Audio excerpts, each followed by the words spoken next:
And that's the reason why hindi ka makaalis. Saan? Dito sa tinatawag na comfort zone. Hindi ka makaalis dyan. Kasi feeling mo okay ka. Okay ka kahit kulang.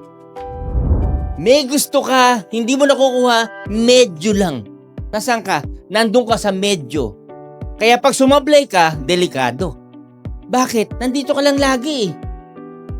Yan ang binabasag ng pride. Yang comfort zone mo. Kasi, okay ka pa. Maraming tao naghahanap ng option. Diba? Naghahanap ng opportunity pag walang-wala na. Pag diin na siya. Kaibigan, minsan dapat mong tanggapin yung sitwasyon mo, hindi siya okay. Kasi kung okay yan, sana maganda na yung buhay natin.